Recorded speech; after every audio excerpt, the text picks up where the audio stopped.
नमस्कार, सादर प्रणाम। हे श्रद्धालु भक्तगण, हे धर्मप्रेमी श्रोताओं, आप सबका स्वागत है इस पावन कथा श्रवण में।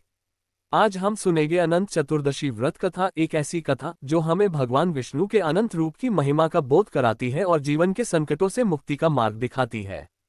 अनंत चतुर्दशी व्रत कथा। एक बार महाराज युधिष्ठिर ने राजसूय यज्ञ किया। उस समय यज्ञ मंडप का निर्माण सुंदर तो था ही, अद्भुत भी था। वह यज्ञ मंडप इतना मनोरम था कि जल व थल की भिन्नता प्रतीत ही नहीं होती थी। जल में स्थल तथा स्थल में जल की भांति प्रतीत होती थी।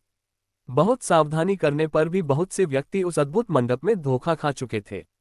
एक बार कहीं से टहलते टहलते दुर्योधन भी उस यज्ञ मंडप में आ गया और एक तालाब को स्थल समझ उसमें गिर गया। द्रौपदी ने ये देखकर अंधों की संतान अंधी कहकर उनका उपहास किया। इससे दुर्योधन चिढ़ गया। ये बात उसके हृदय में बाण समान लगी।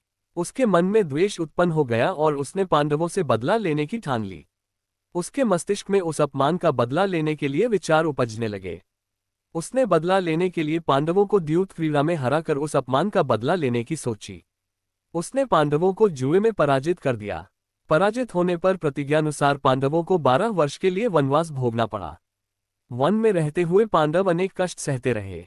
एक दिन भगवान कृष्ण जब मिलने आए तब युधिष्ठिर ने उनसे अपना दुख कहा और दुख दूर करने का उपाय पूछा।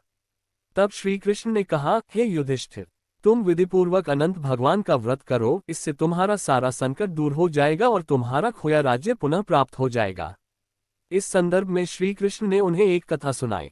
प्राचीन काल में सुमंत नाम का एक नेक तपस्वी ब्राह्मण था। उसकी पत्नी का नाम दीक्षा था। उसकी एक परम सुंदरी धर्मपरायण तथा ज्योतिर्मयी कन्या थी जिसका नाम सुशीला था। सुशीला जब बड़ी हुई तो उसकी माता दीक्षा की मृत्यु हो गई। पत्नी के मरने के बाद सुमंत ने कर्क्षा नामक स्त्री से दूसरा विवाह कर लिया। सुशीला का विवाह ब्राह्मण सुमंत ने कौंडिन्य ऋषि के साथ कर दिया। विदाई में कुछ देने की बात पर कर्क्षा ने दामाद को कुछ ईंटें और पत्थरों के टुकड़े बांध कर दे दिए। कौंडिन्य ऋषि दुखी हो अपनी पत्नी को लेकर अपने आश्रम की ओर चल दिए।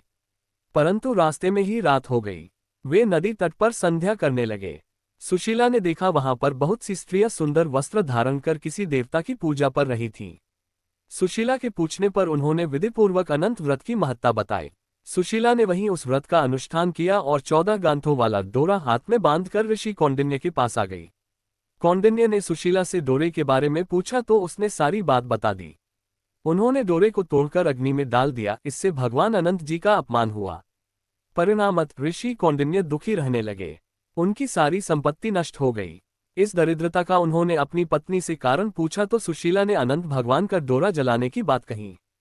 पश्चाताप करते हुए ऋषि कौंडिन्य अनंत डोरे की प्राप्ति के लिए वन में चले गए। वन में कई दिनों तक भटकते भटकते निराश होकर एक दिन भूमि पर गिर पड़े। तब अनंत भगवान प्रकट होकर बोले, हे कौंडिन्य, तुमने मेरा तिरस्कार किया था, उसी से तुम्हें इतना कष्ट भोगना पड़ा। तुम दुखी हुए, अब तुमने पश्चाताप किया है। मैं तुमसे प्रसन्न हूँ। अब तुम घर जाकर विधिपूर्वक अनंत व्रत करो। 14 वर्ष पर्यंत व्रत करने से तुम्हारा दुख दूर हो जाएगा। तुम धन धान्य से संपन्न हो जाओगे। कौंडिन्य ने वैसा ही किया और उन्हें सारे क्लेशों से मुक्ति मिल गई। श्री कृष्ण की आज्ञा से युधिष्ठिर ने भी अनंत भगवान का व्रत किया, जिसके प्रभाव से पांडव महाभारत के युद्ध में विजयी हुए तथा चिरकाल तक राज्य करते रहे। कथा समापन की ओर। भाइयों और बहनों, यही है अनंत चतुर्दशी व्रत कथा। यह व्रत हमें सिखाता है कि यदि हम श्रद्धा, विश्वास और विधिपूर्वक भगवान का व्रत करते हैं तो सभी संकट दूर हो जाते हैं और जीवन में सुख समृद्धि प्राप्त होती है। यदि आपको ये कथा अच्छी लगी हो तो इसे अधिक से अधिक लोगों तक पहुंचाएं। वीडियो को लाइक करें, चैनल को सब्सक्राइब करें और भगवान अनंत जी का नाम सदा अपने हृदय में स्मरण करते रहें। जय श्री अनंत भगवान।